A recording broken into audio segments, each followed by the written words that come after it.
Welcome to the English with Kirsty podcast from www.englishwithkirsty.com.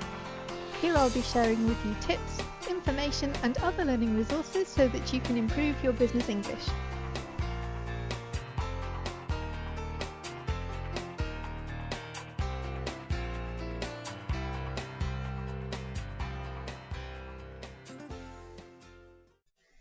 Hello everybody and welcome to episode 30 of the English with Kirsty podcast.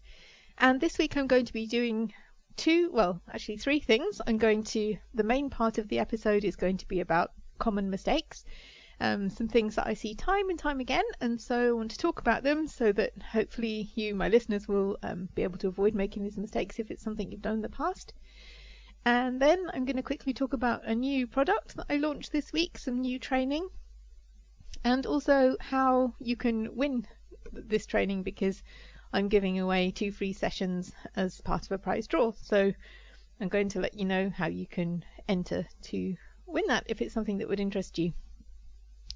So first of all, I like numbers, I like spreadsheets, and I look at all the data that comes from my website, and I think it's interesting to see which things people are interested in, because you can spend loads of time on something and then nobody reads it, and you can do something that you thought was quite easy and straightforward, and then find that loads of people have viewed it or downloaded it. And I just think that's really interesting because I want to be producing content that's relevant and interesting, and one of the best ways I can do that is to look at the stats and to ask as well. But the point of this is that last year the most popular post on my blog was the 10 common mistakes post. And I also did a podcast about that post. It was episode 10. So if you want to hear the first in the series, you can go back and look at episode 10. So I decided this year I'd do it again and look at 10 more things that I noticed people struggling with or getting wrong, and then we'd talk about those. We're going to split it into 2 though, so it doesn't get too long. So this week and next week we'll be looking at this. I'll do 5 this week and 5 next week. Just also before I start, these mistakes are often made by German speakers because I mainly work with German speakers. But if you're not a German speaker, then there may be things that will help you here as well.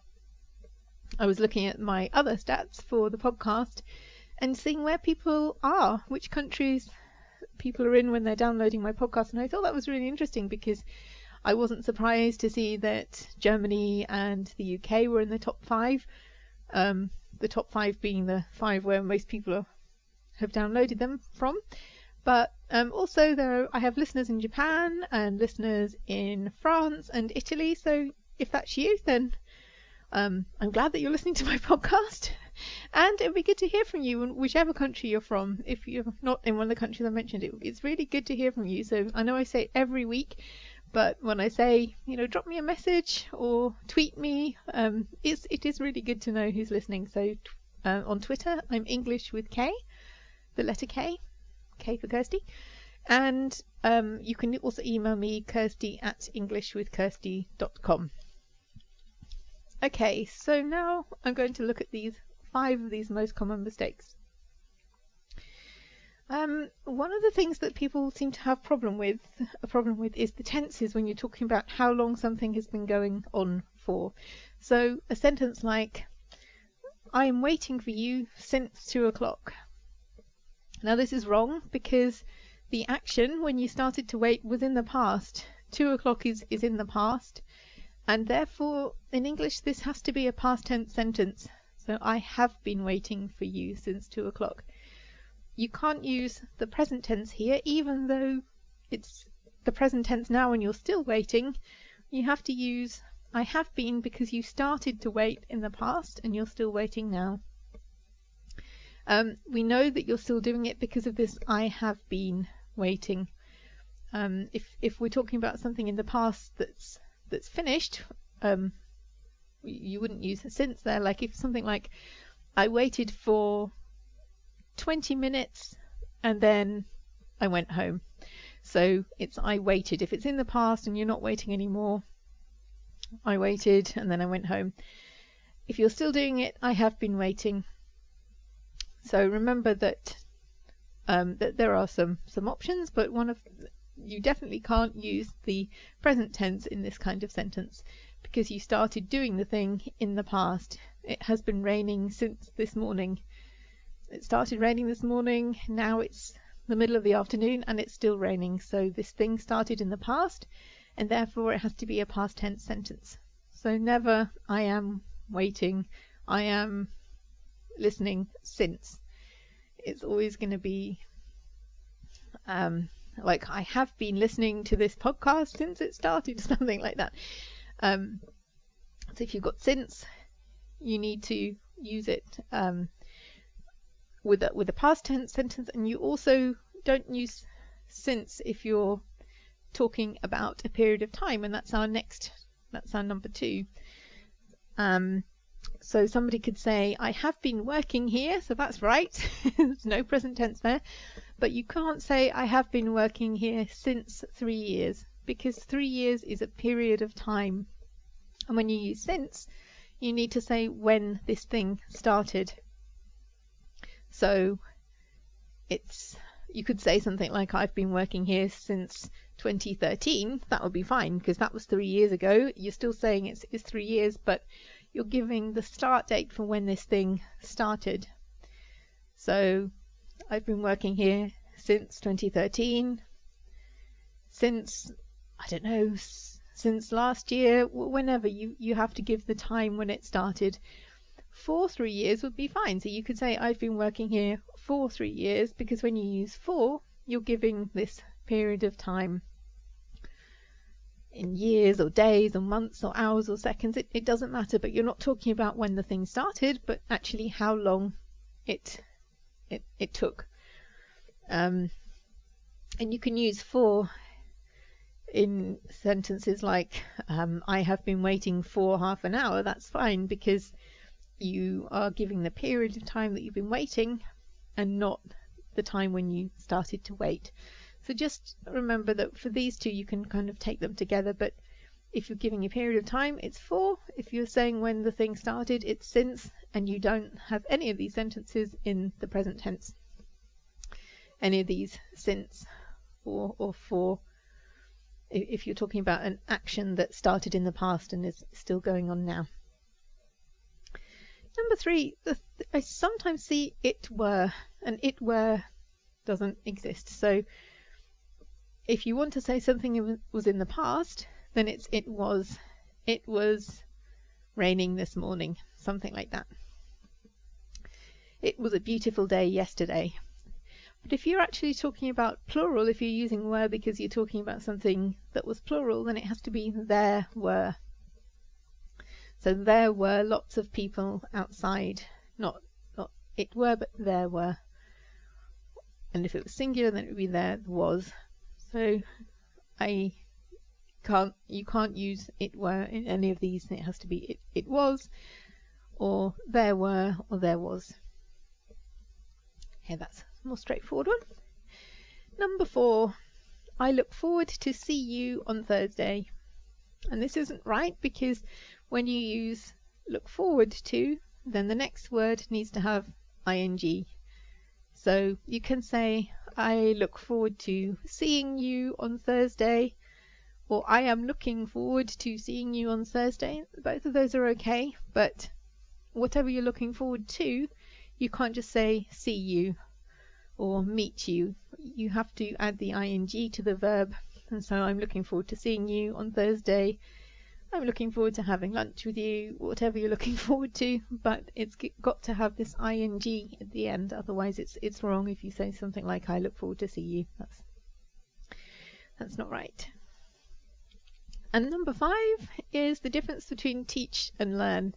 And I've also seen some English native speakers doing this, and I've also seen people making exactly the same mistake in German. So native speakers making this mistake. But to teach is I'm teaching you English, I'm explaining things, I'm showing you how to do things. So I'm teaching, I am a teacher.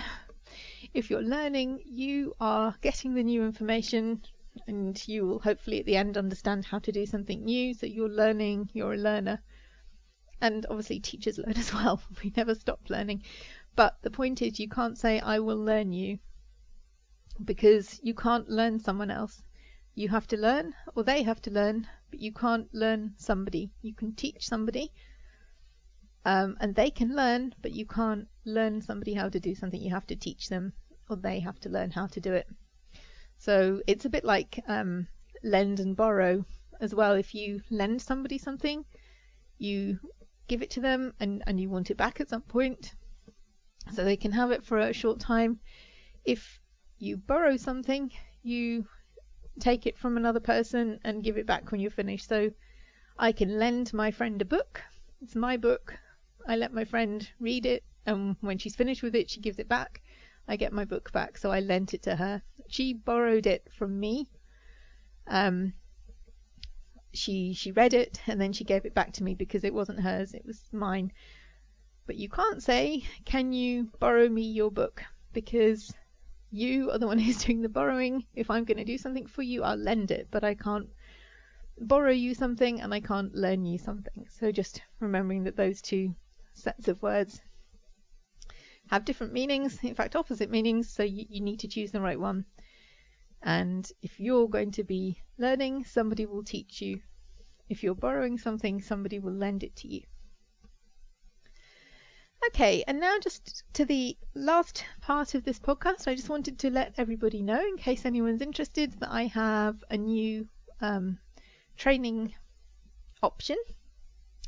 And there are 3 different choices within it. You can have CV training, you can have interview training, or you can have English social media training. So the CV training is for people who need to write a CV in English.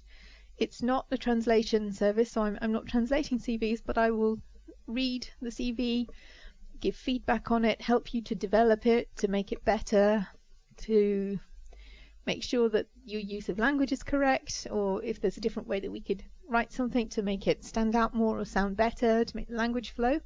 So the way that this works is you get some written feedback at the end. So I read your CV, a typed version of your CV, and send you feedback about it. And there's also a 20-minute consultation online, so that you can ask any questions about the things that I've written, or discuss anything, or explain what you meant, so we can maybe find a better way of saying something. So you get the written feedback so that you can take it away and make any changes, and you get the 20-minute consultation with me online.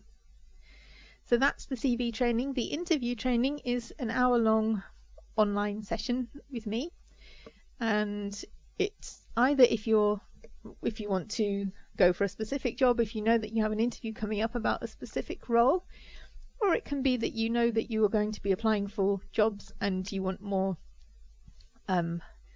less specific training, so more general interview practice. And it can be stressful going to interviews, especially if they're in another language. So it's really looking at talking about yourself and your experience and what you've done so far, and answering some of the common questions that come up. So just practicing your answers, becoming comfortable talking about yourself and your experience, your career history so far, that kind of thing. So I have questions, more general questions that we can use, and I will also write some that are more specific to your area of work or what you're planning to do. So that's the interview training.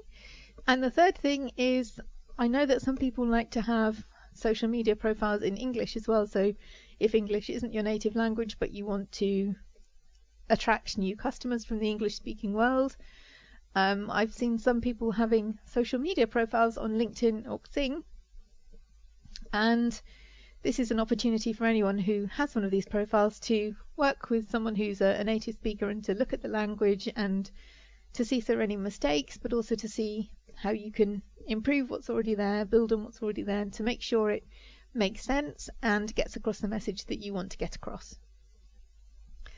Okay, so there are these 3 options, and at the moment, there until the 29th of February, there is a prize draw. So if you want to have the chance to win one of these training sessions, 2 are going to be given away at the end of this month. So you can enter on the show notes page for this episode, which is www.englishwithkirsty.com/podcast/episode 30. Okay, so you just need to fill in your name and your email address, which comes to me so that I can notify you if you've won,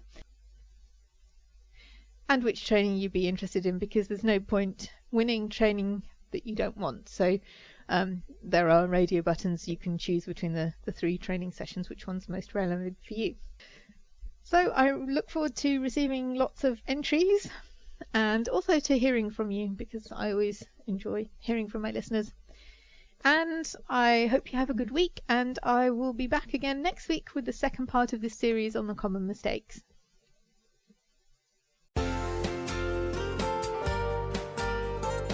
I hope you enjoyed this episode of the English with Kirsty podcast. If you have any questions or comments, my email address is kirsty@englishwithkirsty.com, or you can go to www.englishwithkirsty.com/podcast, where you'll find information about the individual episodes.